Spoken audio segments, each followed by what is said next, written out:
No vídeo de hoje, o motivo pelo qual a Igreja de Deus em Cristo, COGIC, convocou uma convenção constitucional e instituiu seu primeiro Conselho Geral no ano de 1968. Seja bem-vindo ao Diário Pentecostal Historiando, análise histórica e crítica sobre o movimento pentecostal brasileiro. Se inscreva no canal e siga nossas redes sociais. O povo que não conhece a sua história está condenado a repeti-la. 1962 a 1968 é descrito como um período negro na Igreja da COGIC, acompanhado de polarização e conflito na liderança. O bispo Mezzi morreu no dia 17 de novembro de 1961, com a idade de 95 anos, levando a COGIC por 54 anos.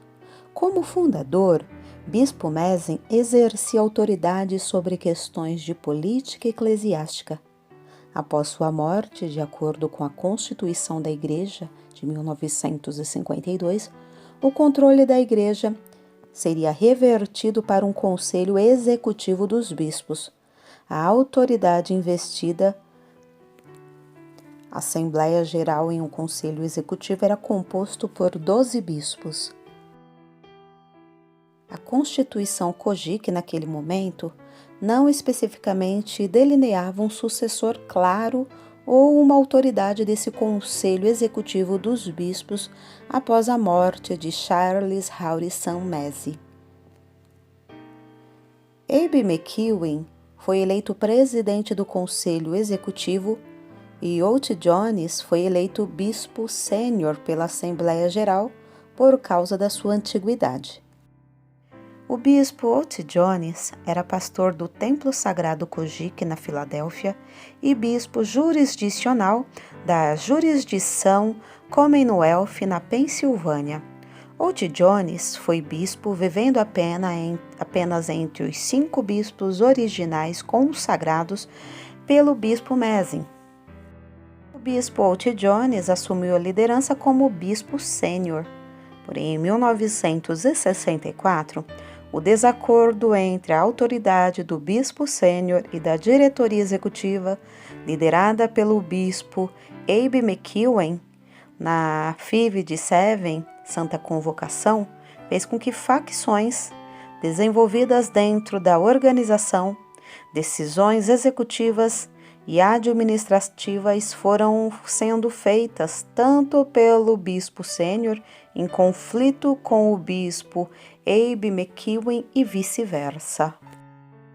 A Igreja experimentou questões de litígio com ações ajuizadas na Justiça do Condado de Shelby, Tennessee, Chancelaria.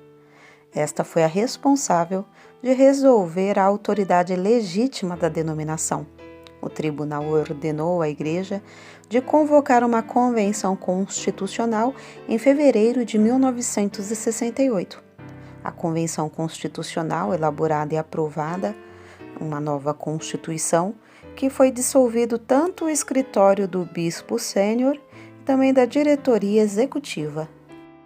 Esses 2 escritórios foram substituídos pelo gabinete do Bispo Presidente e um Conselho Geral a ser eleito a cada 4 anos para presidir a Igreja.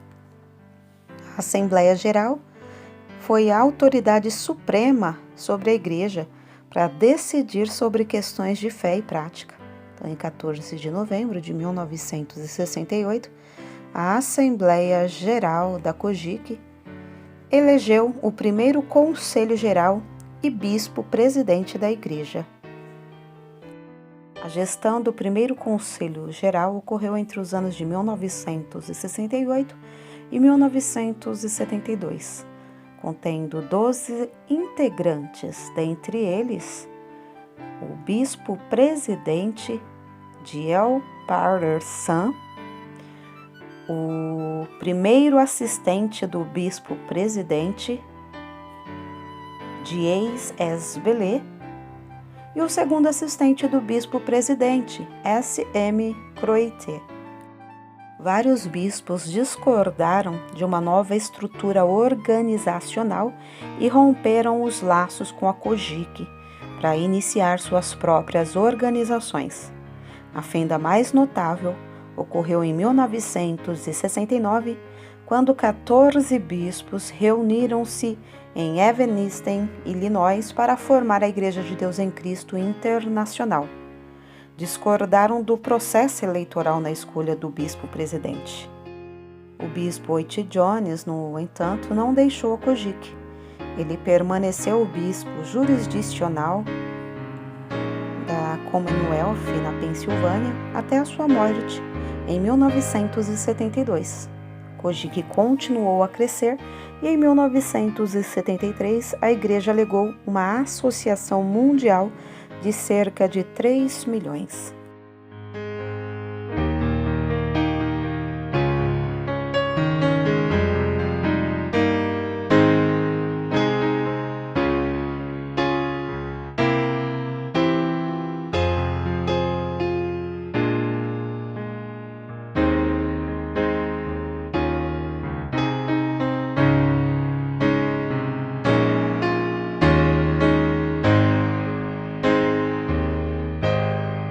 Porque nada podemos contra a verdade, senão pela verdade. Segunda carta aos Coríntios 13:8.